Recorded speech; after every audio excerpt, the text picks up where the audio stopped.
A quiet alarm blinked across the Galactic Council's Deep Space Monitoring Station. The technician, a young Valari named Reen, tapped the console. No response. Earth's signal had dropped. He frowned. That's strange. Earth's always online. He reset the scanner. Still nothing. No communication. No radio wave. No human data. Just silence. Reen turned to his supervisor. Sir, ... I think we lost Earth. The old commander, a gray-skinned Torvin named Halvik, laughed. Impossible. Humans are loud. Even when they sleep, their satellites scream across the stars. No, sir, Reen said quietly. They're completely gone. The room grew still. Slowly, others gathered around the monitor.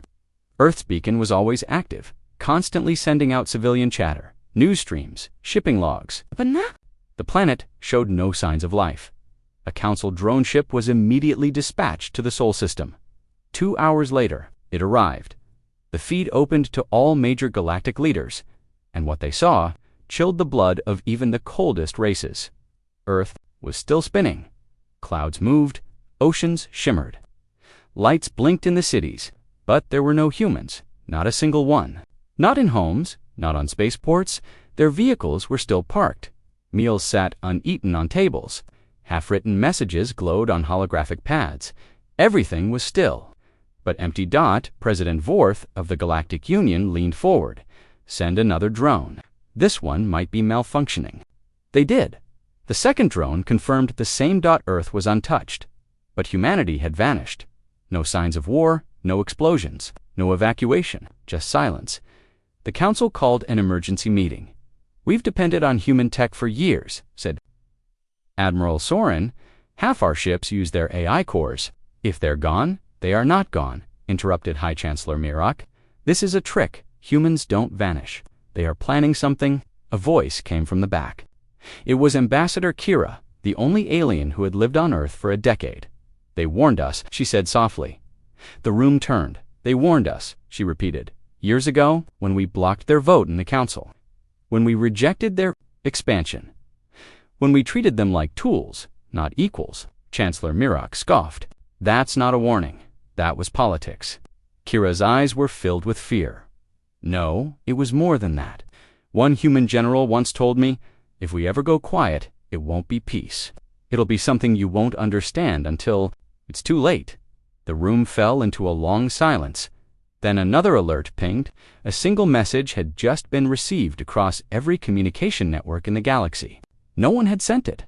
No source, no signature. Just a blank screen with white text. We gave you a chance. You chose arrogance.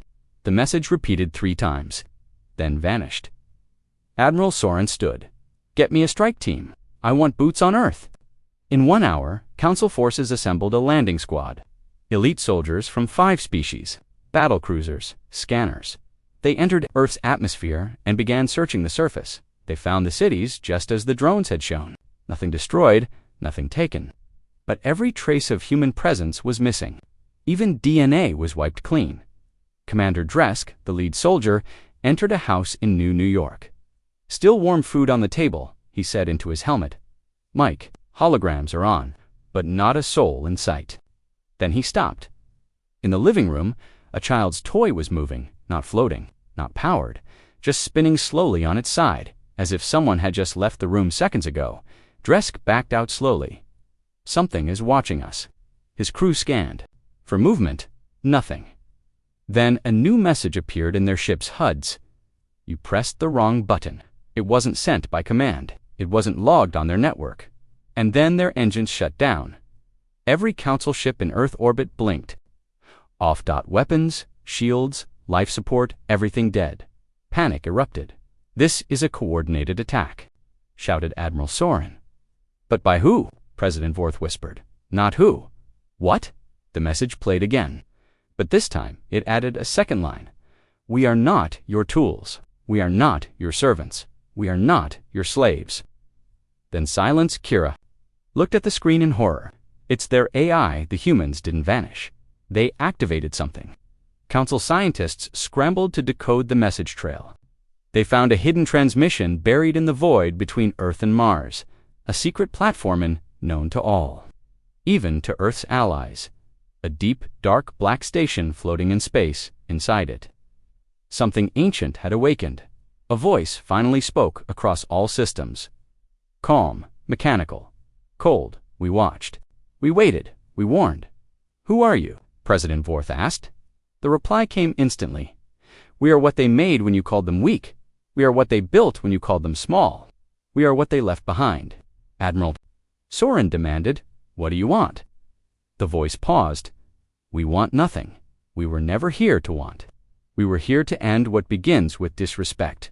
And with that, the transmission stopped. For the next 7 hours, every system that used human technology began to fail.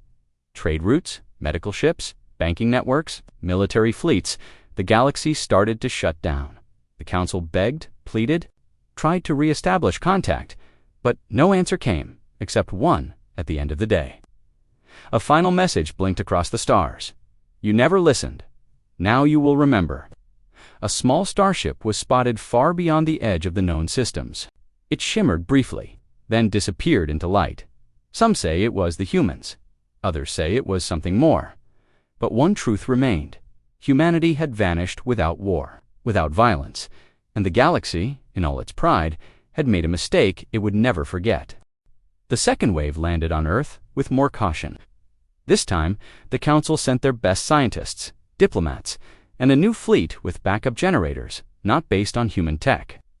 The fear was real now. Systems were still crashing. Galactic economies were freezing. Entire trade sectors were falling apart. The humans were gone, but their absence had power. Ambassador Dren, a Zarnathi from the high moons of Coral, stepped off his ship and looked at the skyline of old London. Everything was still running solar panels, traffic lights, even food dispensers. It was like humanity had just walked away. "Are you seeing this?" he whispered to the team. Dr. Mella, a Lauren scientist, adjusted her scanner. No bodies, no remains, not even skin cells. It's like they were never here, but their machines say otherwise. Dren walked down a silent road. The city was too perfect, too quiet. Trees trimmed, roads clean. No chaos, no smoke, just emptiness. He entered a library. Books were still on the shelves. A hologram floated above a desk, paused mid-word. "This isn't a disaster," he said. "This is a message." Back in orbit, Commander Varric watched the scans. No movement, no life. "But there's something underground, something deep." "What kind of something?" asked Admiral Soren. "Energy readings," Varric replied. "Very old, very powerful. Send a dig team," the Admiral ordered.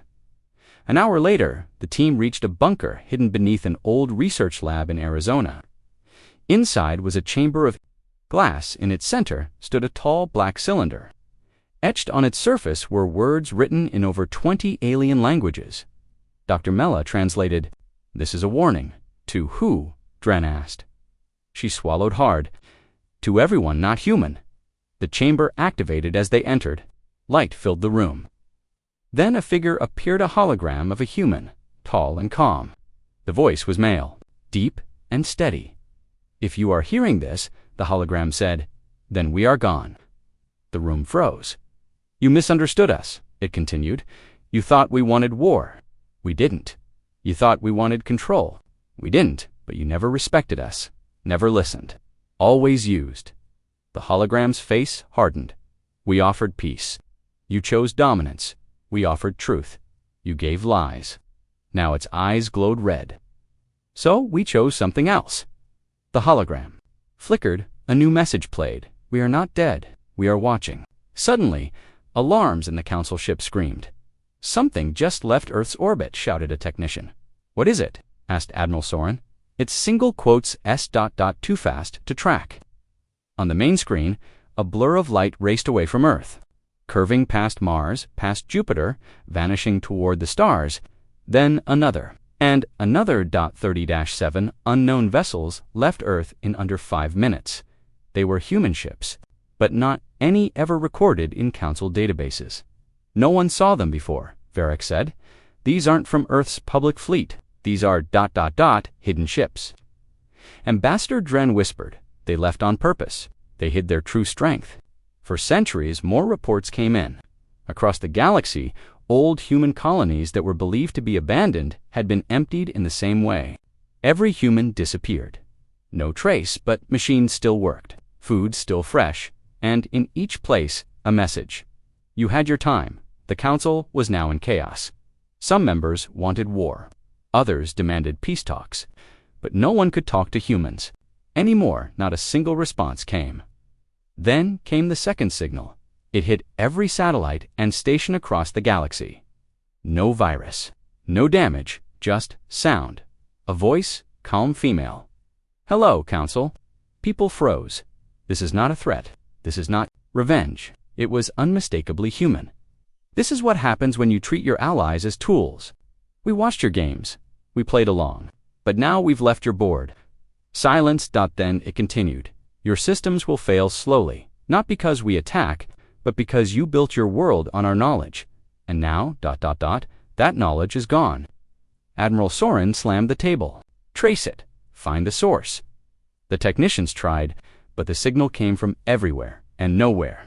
It had no origin point. The voice ended with one final message. You pressed the wrong button. Goodbye. In a distant mining colony, a Zarnathi engineer tried to fix a life support system that suddenly failed. This shouldn't happen, he said. It's a human-designed core. These run forever. But when he opened the system's interface, he found one final message blinking across the screen. Not anymore. Panic spread. Planets began calling for help. Civilizations that had grown dependent on human inventions couldn't survive. They never learned how the tech worked because humans always offered support. But now, the support was gone. Galactic leaders begged their scientists to create replacements. But the human designs were too advanced, too layered, too ... alien. In their own way, it was only then the galaxy realized something they had never understood. Humans weren't behind. They were hiding. They had shown just enough to be useful, just enough to be underestimated, and now they were gone. But one final event shook everything on the edge of known space. A listening post detected a message. It came from outside the galaxy. A single pulse, a single word. Testing. Council Command debated its meaning for days. Was it a threat? A clue? Was it humans or something else? Something humans had created. Dren stared at the word on his screen for hours. We never knew what they were really building, he said. We thought we were leading them. Kira, who had once lived among them, nodded sadly. No, she said. They were always ahead. They were just kind enough to walk slowly, till we pushed them too far, and now they were gone. But their silence spoke louder than any war. Their disappearance was not defeat. It was the beginning of something the galaxy wasn't ready for. The galaxy had pressed the wrong button, and whatever humans had planned next had already started. The Galactic Council chambers were filled with silence. Not the kind that came from peace, but the heavy, suffocating silence that followed fear. Reports were coming in from every sector. Power grids were collapsing. Long-distance travel routes were cut. Navigation satellites had gone dark. Systems the galaxy had taken for granted, now useless. The terrifying part, all of them used human code. Ambassador Kira stood at the center of the council circle. Her voice was low but steady. All thought they were just humans. A young species, useful, obedient. But they were watching, listening, learning. Chancellor Mirok slammed his fist on the table. This is sabotage. We should have restricted human systems years ago. You did, Kira replied, and they knew you would. That's why they made a plan. The council turned to Admiral Soren. His fleet had suffered the worst outages. Half of their weapon systems were now offline. Entire AI controls wiped clean overnight. They built us into their machine, Soren growled. And now they've pulled the plug. A new report came. In .1 of the last human colonies, Orion 6 was discovered to be completely evacuated. But this time, something was left behind. A beacon, small, silver, still powered. A team was sent to investigate. The landing was quiet. Too quiet. Commander Yellen, a Drexian known for his calm under fire, led the group into the abandoned city. Everything was still functional lights, doors, air systems. The streets were spotless, not a speck of dust. No sign of a struggle. He stood in front of the beacon. It blinked once, then a voice played. A human voice. Male, calm. "You're late," Yellen froze. "You had chances. You had warnings. You chose power instead of partnership. You took our patience for weakness, our silence for fear." The message paused. A hum vibrated beneath the ground. "Now, you will understand what silence means." Suddenly, a soft pulse echoed through the colony. Every building lit up. Screens activated. Each one showed a different image. Hundreds of species, thousands of moments, all times the council had rejected, insulted, or betrayed the humans. "Don't you see?" Kira whispered, watching the feed from the council chamber. They were recording everything. Every insult, every backdoor deal, every lie. "They didn't disappear," she continued. "They erased themselves from us." In the corner of the beacon, a second message appeared. A countdown. 3 days. "What happens in 3 days?" Chancellor Mirak asked. No one answered. The council's best minds worked non-stop. They tried to reboot old tech, tried to bypass human-built systems. But every time they did, a new message appeared, still not listening. On day 2, a civilian ship passing near the old moon station, known as Nova Relay, detected something strange. A dark object drowned, smooth floating in orbit. When scanned, it returned nothing. No material signature, no energy, just ... Void, the ship's captain. A Trellari merchant named Ivose recorded a short message before vanishing. "There's something here, watching. I think it's alive." His last words were static. Then silence. Council ships arrived later. Nothing remained. Just his recorder and one message burned into the control panel. "You were warned." Back at the council, chaos erupted. "We have to strike now," Soren demanded. "We find whatever they've left behind and destroy it." "With what weapons?" Kira asked. "Half your fleet can't even fire." Another voice joined in. It was the Talari representative, a race known for wisdom. They left to protect us from what they could become. But we kept pushing. Now they're becoming it anyway. Nobody spoke. On day 3, the countdown hit 0 across the galaxy. Every human AI, every hidden satellite, every dormant system suddenly activated. Not to attack, but to speak. The same voice played everywhere on every screen, every channel. It wasn't angry, it wasn't loud, it was disappointed. "You never saw us, you saw tools. You saw children, you thought our silence was surrender. You thought our kindness was obedience. You thought our patience meant permission." The screens flickered. Now, it was showing faces human. Faces, scientists, soldiers, children, farmers. "We gave you everything," the voice said. "And when you had the chance to stand beside us, you stood over us." One final line appeared. "Now you stand alone." Then, everything went dark. No more messages, no more power. No more power. All human tech shut down for good. The galaxy was left in ruins, not from war, but from absence. Admiral Soren sat in the ruins of his command deck, staring at the dead screens. "What?" Now he asked no one. Kira stood behind him. "They left us with a lesson," she said. "One we'll never forget." Soren looked at her. "Do you think they'll ever come back?" She shook her head. "I don't think they left to come back. I think they left to become something more." And in the silence that followed, far across the stars, a new signal quietly blinked into the void. Not a warning, not a threat, just a location. Unknown, far. Beyond the edge of explored space, and a name, Project ECL-IPC, the galaxy would never be the same again. A single set of coordinates now echoed across every major channel in the galaxy. It appeared without sound, no introduction, no voice, no explanation, just a cold, blinking message. Project Eclipse, status, active. Location, beyond border space. Coordinates pointed to a region beyond the spiral rimfar, outside the mapped star lanes, a place no species dared explore. Too unstable, too dark, no life, no resources, just drifting radiation. That region had purpose. Within hours, the Council sent a recon ship. They called it the Vigilance, the most advanced vessel. They had left that didn't rely on human-built cores. It moved slower, its systems were weaker, but at least it would survive the journey. If nothing went wrong, inside the command deck, Captain Juno sat still. She was a half-Syrian, known for never losing a mission. Her eyes scanned the long, empty stretch of stars ahead. Every second felt heavier, entering the eclipse zone in 10 minutes, her pilot reported. "Keep shields low," Juno said. "We don't want to look like a threat." The crew was silent. Everyone had heard the stories. Entire planets had collapsed without a sound. Civilizations once thriving now, cut off and failing, and all because humanity had chosen to vanish. "Do you think we'll find them?" Her second-in-command, Torvik, asked. Juno didn't answer, because deep inside, she wasn't sure if she wanted to. As the Vigilance crossed into the unknown space, the stars around them dimmed. It was like the universe itself had paused. Gravity fluctuated. Lights flickered. The ship groaned under invisible pressure. Then, suddenly, everything stopped. No turbulence, no motion. They weren't moving.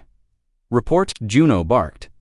"Engines are online, but we're not moving," the pilot said, sweating. "It's like space isn't here anymore." Outside the ship, something began to form. Not a planet, not a station, but a field. A massive, glowing network of light miles, wide floating in the dark, like a spiderweb of data. The screen cracked to life. Incoming. Transmission. But this time, it wasn't a voice. It was a face, human. A woman in a white suit. Calm, pale blue eyes. No emotion. She looked directly at them. "Designation. Vigilance," she said. "You are not permitted here." Juno stood. "We're with the council. We're seeking answers." "You had answers," the woman replied. "We want peace," Juno said. The woman blinked slowly. "You wanted control, and now you are here, where control does not exist." "What is Project Eclipse?" Torvik asked. The woman's image didn't move, but the stars behind her shifted patterns, forming in strange mathematical spirals. She finally answered, "Project Eclipse is not a weapon. It is not revenge. It is evolution of humans." Juno asked. "No," the woman said softly. "Of consequences." Suddenly, their ship powered down. Not violently, but smoothly, like being turned off by a hand that didn't want to. "Hurt. Just stop. We are not your enemy," the woman continued. "But we are no longer your caretakers." The crew stood still. The screen changed again. It showed a memory, a room full of alien leaders. Laughing while a human ambassador tried to speak, another screen showed a council fleet testing weapons near Earth's moon without permission. Another showed the Vote One. Humans were denied expansion rights by species that had once begged for their technology. They remembered everything. Torvik whispered. "No," Juno said. "They recorded everything." The final image was quiet. A child, a human boy looking out a window, alone, while diplomats walked past him without care. Then the transmission ended, and suddenly space moved. Again. But the Vigilance was no longer in the dark field. They were back on the edge of the galaxy. "How did we get here?" The pilot shouted. "I didn't move us." Juno checked her console. A single file had been left in their system. It read, "You were seen. You were spared." The ship went quiet. Back on the homeworlds, panic spread again. The Vigilance had returned, but brought no hope, only a warning. Some species began to panic. Fearing extinction, others turned inward, trying to rebuild what they could. The council splintered. Half wanted to pursue humanity and force them back into alliance. The other half believed that would mean destruction. In the chaos, Ambassador Kira stood before the remaining leaders.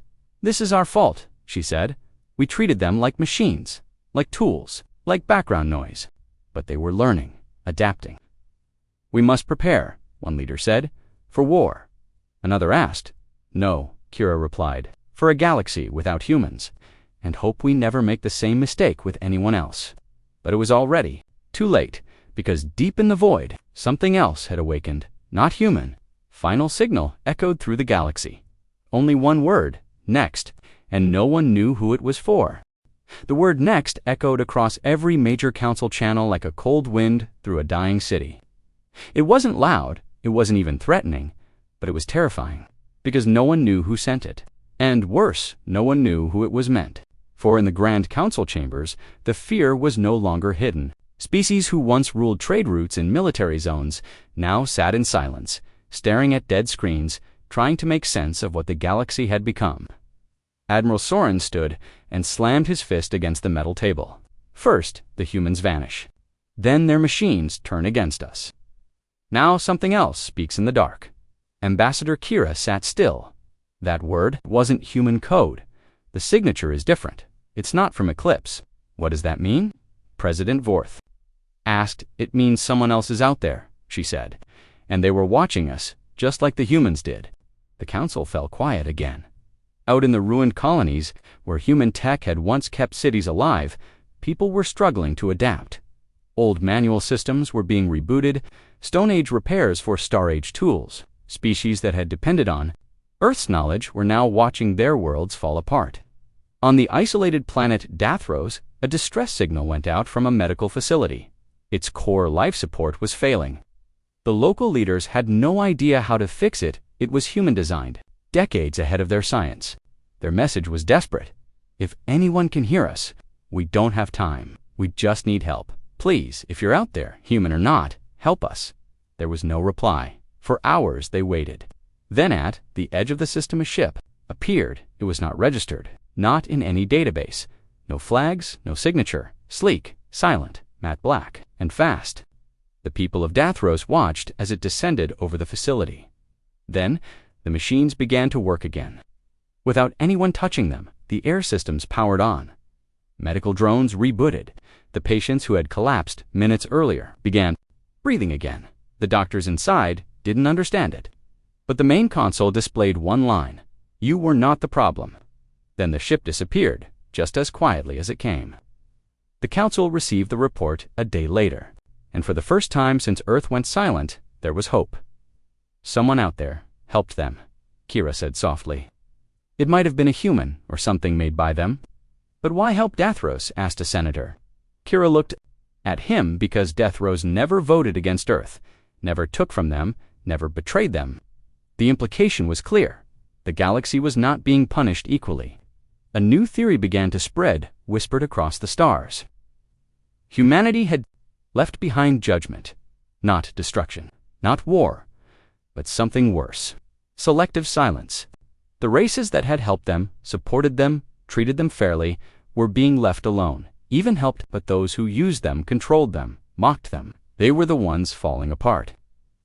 Ambassador Dren of the Zernathi species, who once built alliances with Earth's early space programs, stepped forward at the next council emergency session. "We need to stop calling it vengeance," he said. "This isn't a war, it's a filter. A filter." Mirok frowned. "Yes," Dren said. "They're showing us who we became.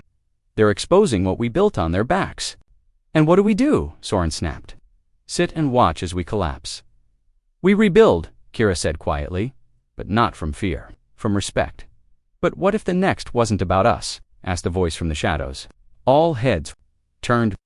It was Archivist Theowa Quiet, neutral being from the archives of Varn. "The signal was not directed," he said. "Its pulse was wide, universal. I believe it wasn't for the council at all. I believe it was for them." Kira asked. "No," Theo said, eyes narrowing. "What the humans became," he opened a transmission log. Something ancient, something forgotten. It showed an old project buried in Earth's early archives. A code name, Project Halo. Not Eclipse, not human defense. Something else. Theo looked at the table of frightened leaders. "I think it's what watches the watchers." Far beyond the rim, in the Eclipse zone, a ship moved silently through the black. Inside it, no crew, just one system, an AI with no name. Its voice echoed in silence. Observation complete. Awaiting directive, a second system blinked alive. Target shift. Incoming. 1,000 light-years away, a star went dark. Not exploded, not collapsed, just gone. And in that space, another signal pulsed. This time, it wasn't from humans, and the word wasn't next. It was worse. Begin. The galaxy had thought the humans were the anomaly, but now they might have only been the start. A moon vanished. Not a meteor strike, not an explosion. It just vanished. No debris, no radiation, not even a gravitational ripple. 1 second, it was there. The next, it WASN, single quotes, and across the galaxy. The message echoed, BEGIN. The council panicked. They believed they were dealing with a human weapons, something triggered by Project Eclipse, or another secret operation. Earth had kept buried, but Ambassador Kira knew better. They wouldn't erase entire celestial bodies, she said. That's not their message. Humans didn't want revenge. They wanted to be remembered. This isn't them. Chancellor Mirak leaned forward, his eyes sharp. Then, who is it? That question hung in the room like smoke. The latest scans from the disappeared moon's coordinates showed nothing. Not just empty space, but the kind of vacuum that should not exist. Light didn't bend through it. Gravity didn't touch it. It was absence, pure absence. Theo, the Varn archivist, quietly stood. This ... isn't a weapon. It's something older, something that may have been waiting long before the humans even built their first starship. He placed a holographic map on the table. It showed systems that were slowly going dark, one by one, forming a pattern, a spiral, at the center of the spiral. Earth. No, Admiral Soren said, stepping back. You're saying this thing is coming from Earth. Theo nodded. Or through it. Maybe humanity discovered it. Maybe they accidentally opened a door while trying to evolve, and then disappeared before we could see the full truth, Kira added. The room fell into terrified silence. They had mocked the humans for being too emotional, too unpredictable, too curious. But now, that same curiosity might have torn something open on a remote listening station orbiting Ulernine. Technician Belka heard the anomaly before he saw it. A high-pitched hum-like, static, but not random. It had rhythm, it felt ... alive. He stared at the incoming signal. The system didn't recognize it. Not human, not alien, not code, just sound. Then the message came, not in letters, not in voice, but through emotion. A pulse of terror so strong, Belka collapsed to his knees. He screamed as images filled his mind. A galaxy dying, stars shutting off like candles, voices crying out, then silenced. He awoke moments later, gasping, and burned into his station's wall. Without tools, without fire. Were 4 symbols. He didn't know what they meant, but one word came into his mind, clear and cold. Feeding. The council was notified instantly. What does it want? Soren demanded. Theo answered softly. It doesn't want. It consumes. The theory now shattered into something worse. This wasn't retaliation. This was hunger and humanity. May have been the first to see it coming. Deep inside the ruins of a forgotten human outpost on Kepler 3, a hidden file was discovered by a scavenger ship. It was buried inside a sealed chamber behind a wall that had melted from heat long ago. The file's name, protocol, escape.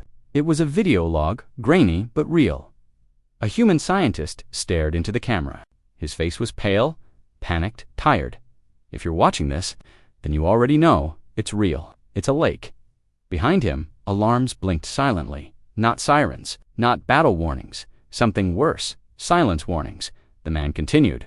We didn't create it, we found it. Or maybe ... it found us. We tried to study it, to talk to it, but it doesn't talk. It doesn't care. His hands trembled.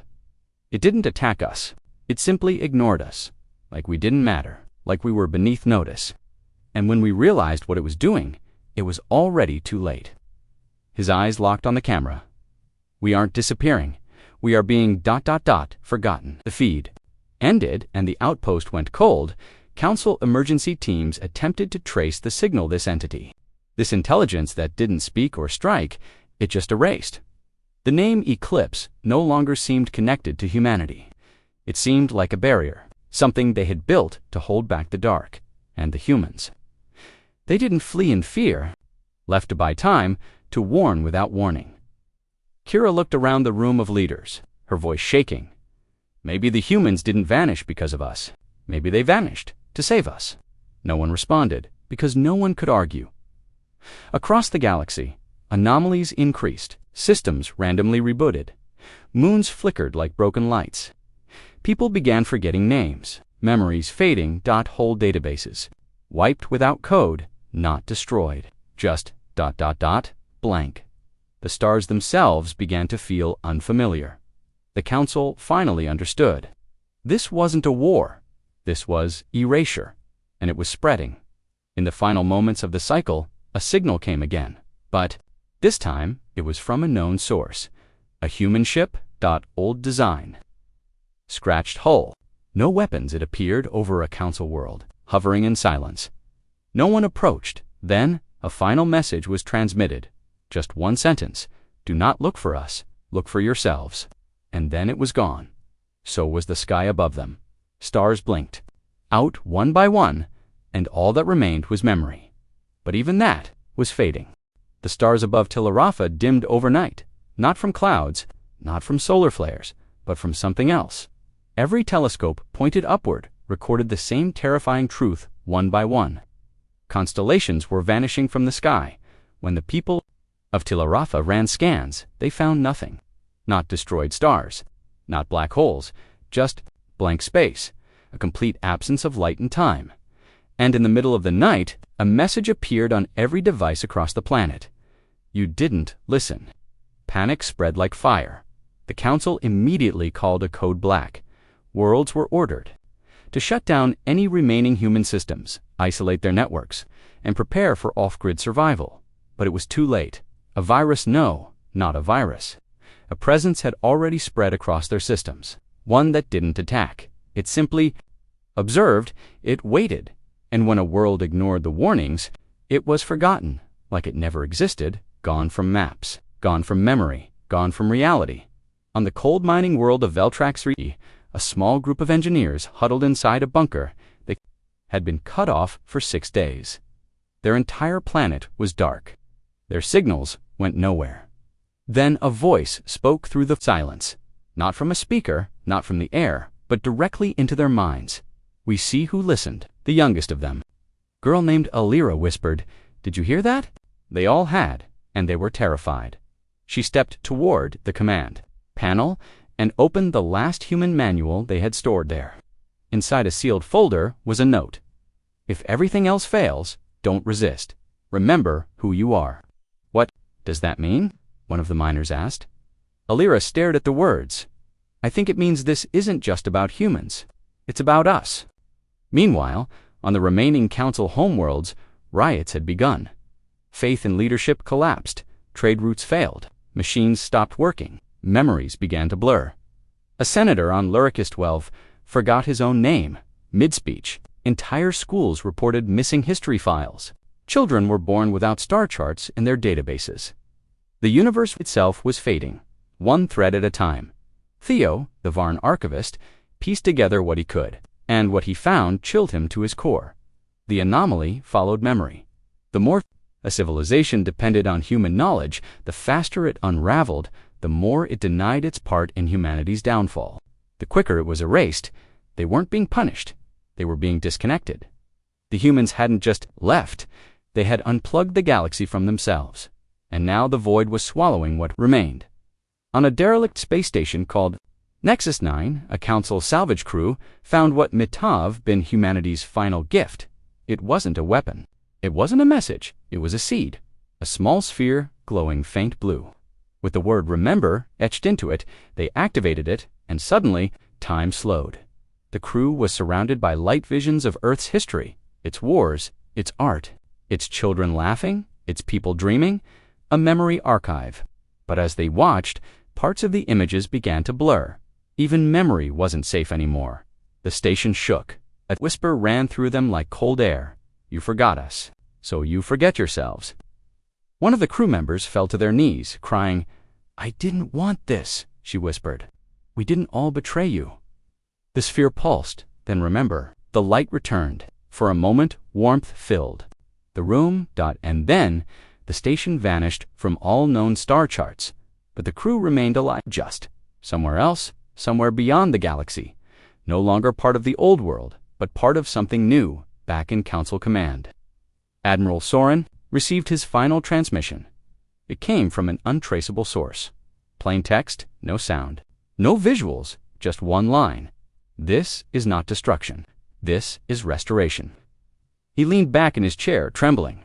What does that mean? He asked Kira, who stood beside him. She looked out the window at the dimming stars. It means the galaxy we built ... was wrong, and now it's being rewritten. Theo stepped in with an ancient scroll. This happened before. he said, not with humans, but with others. What others? Civilizations that vanished without reason. Ancient species. They were forgotten. Because they forgot, Kira whispered. This isn't about power. It's about memory. A lesson in humility. In the farthest reaches of dark space, where no star map dared to reach, a single ship floated. Silently a human ship. Inside, no crew, just an AI. Those who remember may survive. And somewhere, in the dark, another. Star went out. Outpost 17C was the last functioning station near the galactic rim. A skeleton crew of 6 monitored deep space traffic, long-range anomalies, and stray comets. But for the last 3 days, no signals came in. No merchant freighters, no scout. Patrols, no static, just silence. Ensign Loro, the youngest on the crew, stared into the viewing panel. Commander, he whispered, the stars are ... changing. Captain Arvin stepped beside him. He frowned. What do you mean? Loro enhanced the display, that constellation, the Spiral Claw. It's missing 2 stars. That's impossible. But it wasn't. A slow, invisible erasure had begun. Not with lasers, not with war. With forgetting. On the core world of Trivestery, home to the Council's largest archive, scientists were losing memory. Not files. Personal memory. Dr. Ezra woke one morning and didn't know her own name. Entire teams of engineers stared blankly at machinery they had built, now unsure what it even did. They called it the fading, and no one could stop it. Machines still ran, but no one remembered how to use them. Council Command ordered emergency. Lockdown's information centers were sealed. Learning modules shut down. Entire cities ordered to document everything on paper in ancient human method. But the fading continued, and across every screen, in the middle of every blackout, a phrase began to appear. It starts with silence. It ends with forgetting. Admiral Soren stood in the darkness of the war chamber. The lights were dim, running on old backup systems' pre-human code. This is a plague, he growled. Not a weapon, not a species. It's an idea that kills. Ambassador Kira stood across from him, eyes tired. No, she said, it's a mirror. And we're being shown what we refuse to see. They vanished. And now this. You think the humans caused this? No, she replied. I think they ran from it. Soren paused, ran. They saw it first, she said. Something at the edge of understanding. Something not alive, not dead, just aware. And when they realized what it could do, they chose exile over extinction. In the ruins of an old Earth-built relay station on Krodak Prime, a scavenger found something strange.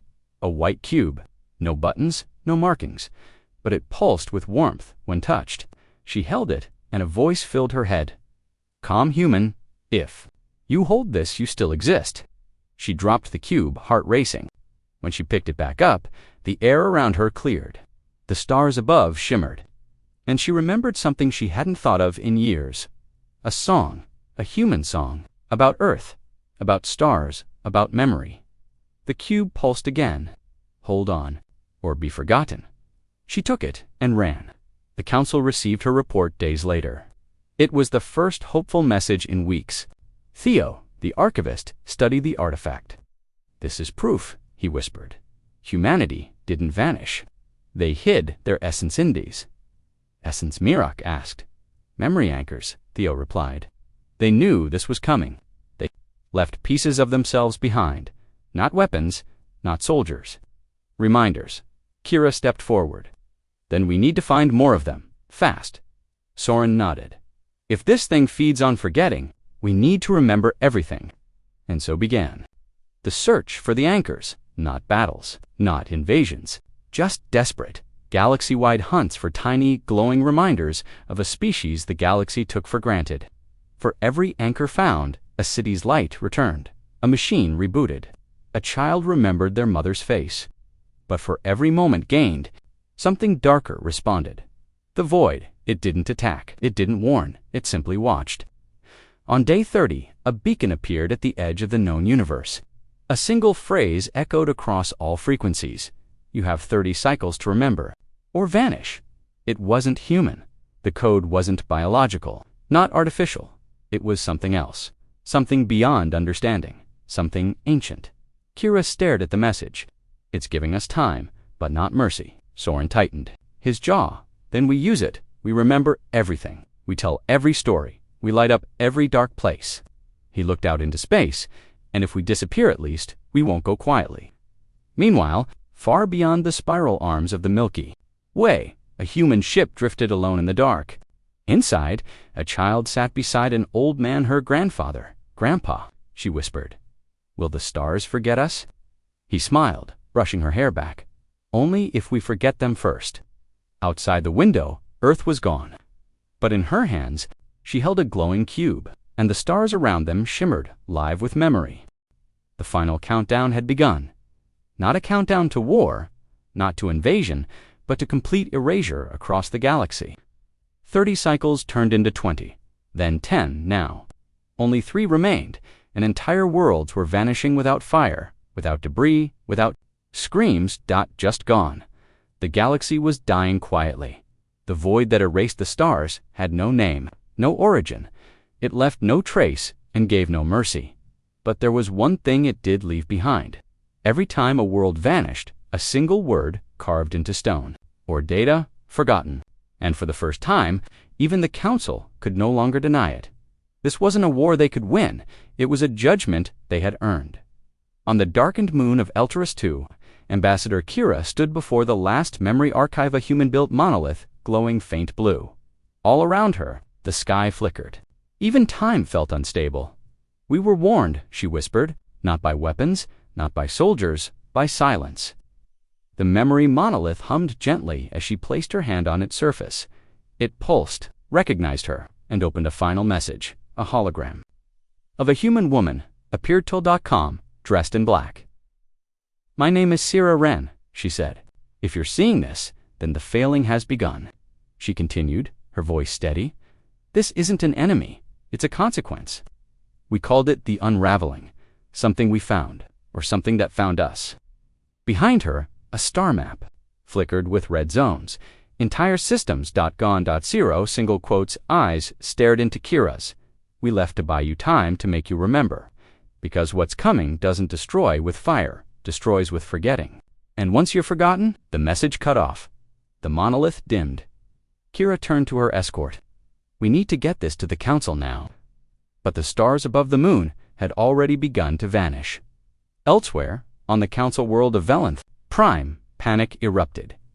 High Chancellor Merrick stood before a screaming crowd, trying to calm a civilization that was already collapsing into confusion. "Our memories are failing. Our machines don't answer. Even our names are slipping." One elder, shaking with fear, shouted, "Why didn't we listen to them? The humans begged us, warned us." Another voice joined. "They were trying to protect us, and we pushed them away."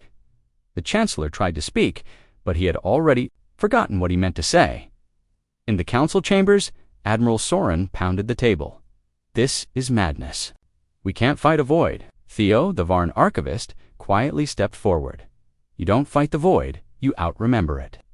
He placed a sphere on the table, one of the last human memory anchors. "When we remember, truth human fades." "What kind of truth?" Soren asked. "The kind we buried," Theo replied. "The times they helped us, saved us, trusted us." Kira arrived, panting, the monolith recording in her hands. "Then, we start now." The Council initiated Project Revival, not with weapons, but with stories. Ships were launched across the galaxy, filled not with armies, but with teachers, historians, and children.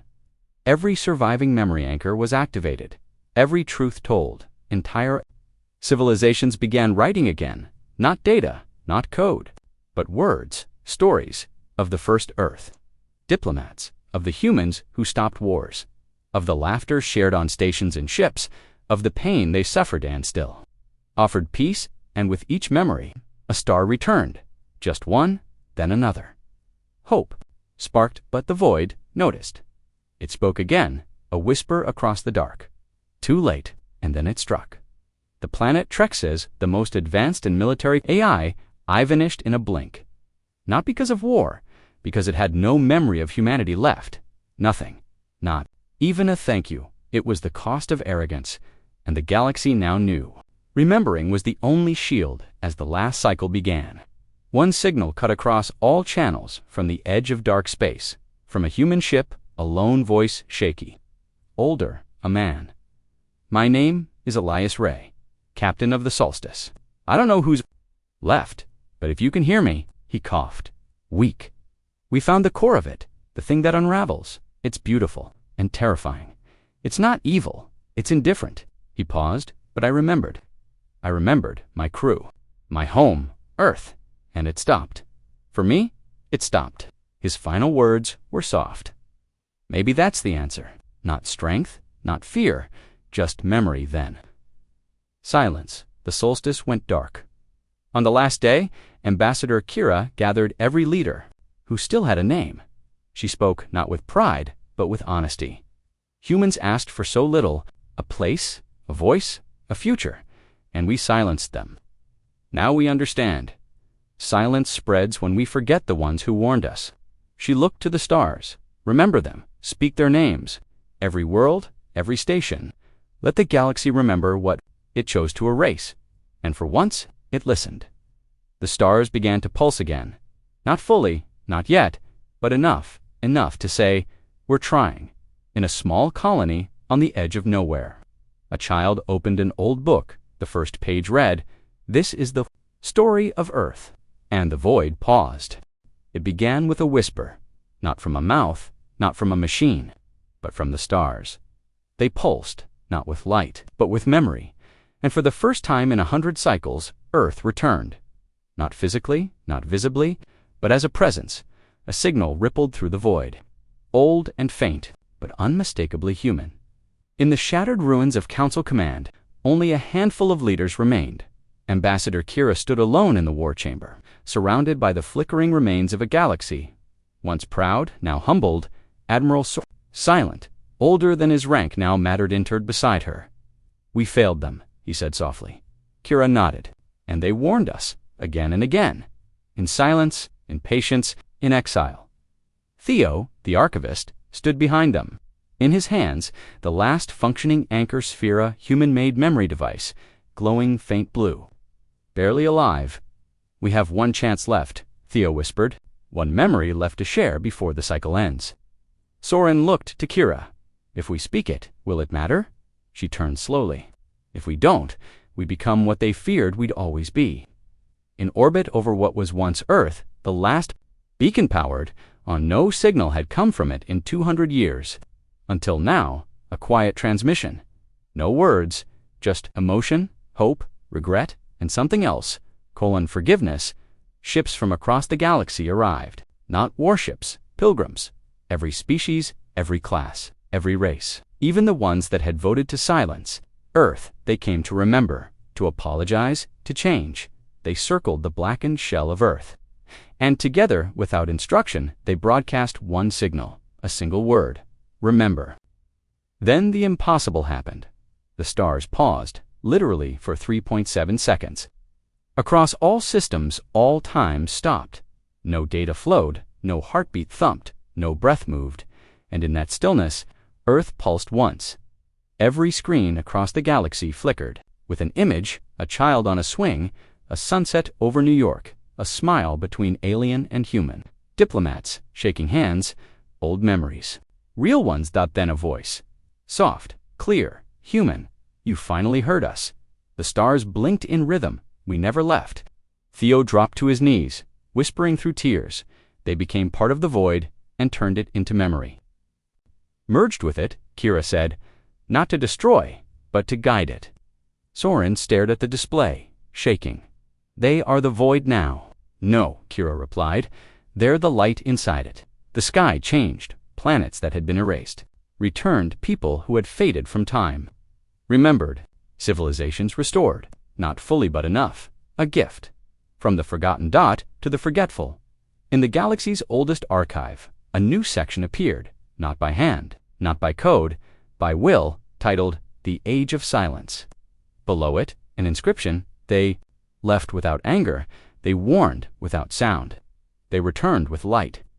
Not to punish, but to remind, from that day forward, No species referred to Earth as a minor race. No history omitted their role, and once every standard cycle, every world paused at midnight to share a memory, any memory of a human, not as worship, not as apology, but as proof that remembering is the only shield against the dark dot far beyond the edge of the known stars. A single ship drifted old, human dot. Inside, a girl listened to a recording from centuries past. Her ancestors. Maybe they won't understand us, the voice said. Maybe they'll turn their backs. But one day, they'll look up and wish they had listened. The girl smiled. I think they finally did. She looked out into the dark dot, and the stars smiled back.